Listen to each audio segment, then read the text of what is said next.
The Westland Whirlwind was a British twin-engined fighter, developed by Westland Aircraft. It was a contemporary of the Supermarine Spitfire and Hawker Hurricane. It was the first single-seat, twin-engined, cannon-armed fighter of the Royal Air Force. When it first flew in 1938, the Whirlwind was one of the fastest combat aircraft in the world. And with 420mm Hispano-Suiza HS 400 for autocannon in its nose, it was the most heavily armed. Only 3 Royal Air Force squadrons were equipped with the aircraft and, despite its success as a fighter and ground attack aircraft, it was withdrawn from service in 1943. Protracted development problems with its Rolls-Royce Peregrine engines delayed the project, and only 114 Whirlwinds were built. Many pilots who flew the Whirlwind praised its performance. Sergeant G.L. Buckwell of 263 Squadron, who was shot down in a Whirlwind over Cherbourg, later commented that the Whirlwind was great to fly. In contrast, the famous test pilot Eric Brown described the aircraft as underpowered and a great disappointment.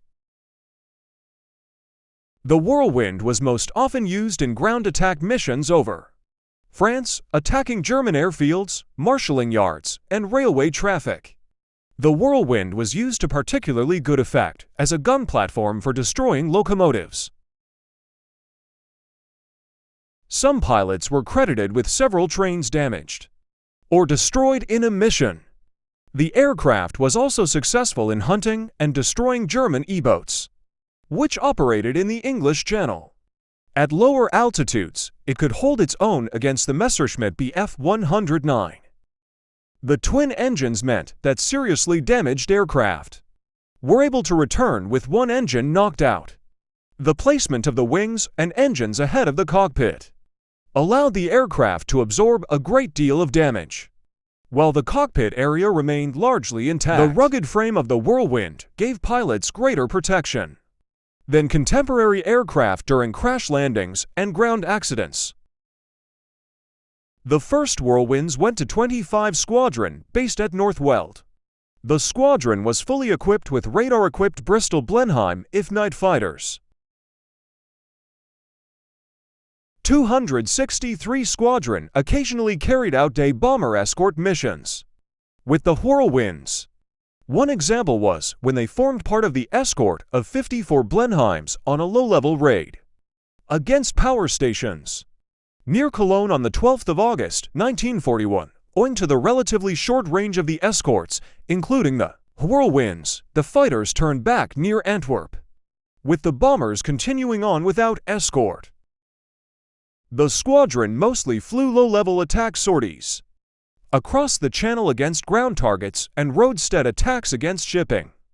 Closing parenthesis. The Whirlwind proved a match for German fighters at low level, as demonstrated on the 6th of August, 1941, when 4 Whirlwinds on an anti-shipping strike were intercepted by a large formation of Messerschmitt Bf 109 and claimed 3 Bf 109 destroyed for no losses. The Whirlwind's first confirmed kill occurred on the 8th of February 1941, when an Arado R-196 floatplane was shot down. The Whirlwind responsible also crashed into the sea and the pilot was killed. From then on, the squadron was to have considerable success, with the Whirlwind while flying against enemy junkers Ju-88, Dornier to 117. Messerschmitt Bf 109 and Focke-Wulf Fw 190s. A second Whirlwind Squadron, 137, formed in September 1941, specializing in attacks against railway targets in the summer of 1942.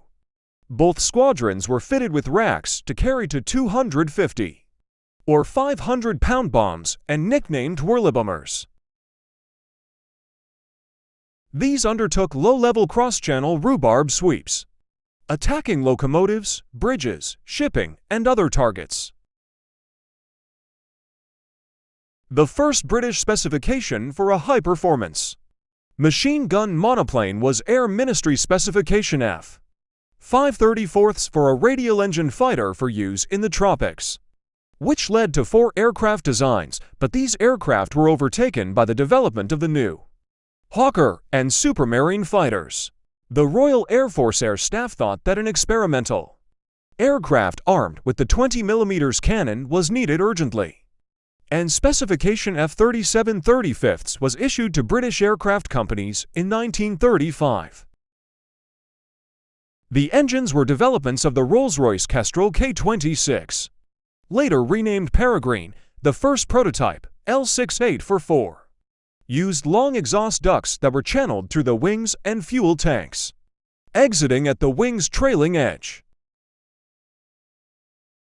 This configuration was quickly changed to more conventional external exhausts after Westland's chief test pilot Harold Penrose nearly lost control when an exhaust duct broke and he'd fractured an ailer on control rod.